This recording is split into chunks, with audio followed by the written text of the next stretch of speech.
In this video, I'll be showing you how to fix problems of iPhone internet not connecting to PC. It's a very simple method, so if you find this video helpful, be sure to drop a like and subscribe. Anyways, getting into it, it's very simple to go ahead and do this. So on your iPhone, what you want to do is make sure you have your mobile data turned on firstly, because your basically hotspot doesn't use Wi-Fi, it uses your mobile data. Then go over to your settings, then go over to personal hotspot, and then you want to make sure allow others to join is turned on. And then what you want to go ahead and do is once that is turned on and everything, you can have your Wi-Fi password and everything. Then on your PC, go over to your Windows icon, your little internet icon right there.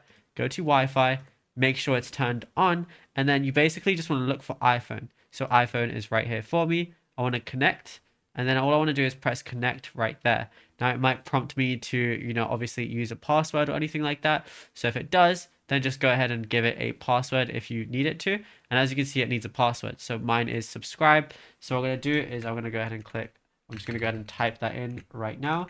But obviously make sure if there's any caps or anything, just go ahead and turn that on. And now, as you can see, if I go over to my Wi-Fi, I'm now connected. Now, if you found this video helpful, be sure to drop a like and subscribe.